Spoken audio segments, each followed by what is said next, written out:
आनंद आंसुलिपि मासिक पत्रिका।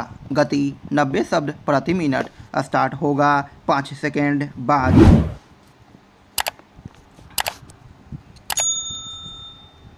स्टार्ट।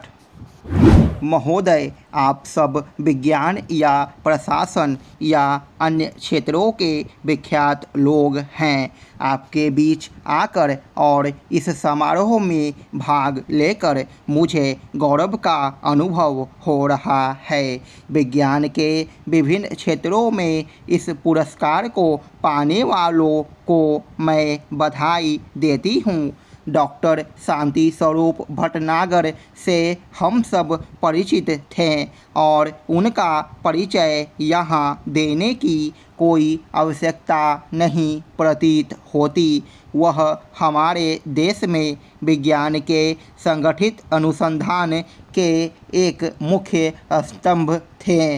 वे एक महान विज्ञान प्रशासक भी थे। उनके वैज्ञानिक नेतृत्व और मेरे पिताजी के राजनीतिक नेतृत्व के समन्वय से नेहरू भटनागर प्रभाव का उद्भव हुआ और वैज्ञानिक एवं औद्योगिक अनुसंधान परिषद की नींव पड़ी और उस परिषद के फलस्वरूप परमाणु ऊर्जा प्रतिष्ठान की स्थापना हुई, जिसके पीछे एक और जीवंत वैज्ञानिक प्रशासक और एक महान व्यक्तित्व के धनी डॉक्टर होमी भाभा थे।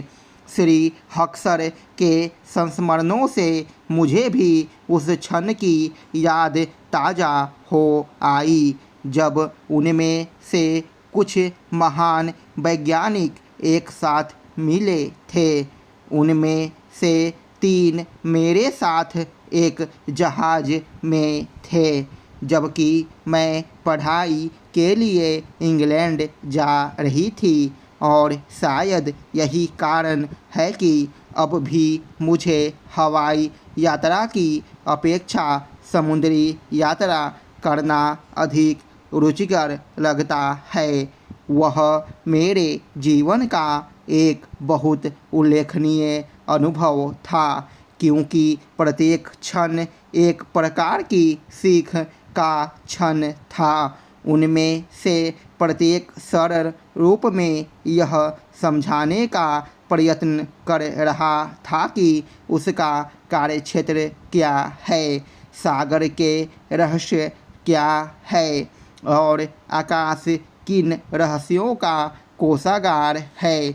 ये पुरस्कार जो डॉक्टर भटनागर के नाम पर दिए जा रहे हैं, उनके स्वयं के स्फूर्तिपद व्यक्तित्व के प्रति उचित श्रद्धांजलि है और युवा वैज्ञानिकों के लिए प्रेरणाप्रद है। मेरे पिताजी ने एक अवसर पर कहा था, भूख और गरीबी, गंदगी और निरक्षरता, अंधविश्वास और आडंबरपूर्ण रीति रिवाजों तथा परंपराओं का निराकरण और एक ऐसे देश में जहां लोगों को भरपेट भोजन नहीं मिलता, चीज़ों को व्यर्थ नष्ट करने की समस्या का हल केवल विज्ञान द्वारा ही संभव हो सकता है।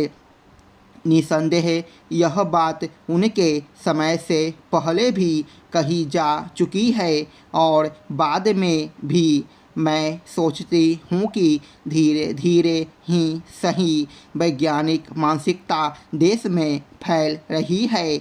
यह सही है कि प्रायः उसका टकराव उन बातों से होता रहता है जो अतार्किक हैं और अंधविश्वास पर आधारित हैं, और हमारे बीच ऐसे वैज्ञानिक भी हैं जिनका प्रयोगशालाओं में एक भिन्न प्रकार का व्यक्तित्व होता है और घरों में भिन्न प्रकार का। फिर भी हम इस दिशा में आगे बढ़ते जा रहे हैं। श्री हक्सर ने वैज्ञानिकों के समुदाय का उल्लेख किया है, लेकिन क्या सचमुच कोई समुदाय या लोगों का समूह या 2 व्यक्तियों का साथ ऐसा होता है जिसमें कुछ न कुछ प्रतिस्पर्धा न होती हो। यह क्रम अनंत काल से चलता आ रहा है। हमें आशा थी कि ज्ञान की वृद्धि के साथ यह प्रतिस्पर्धा बदलकर गहरे भाईचारे का रूप ले लेगी। स्टॉप।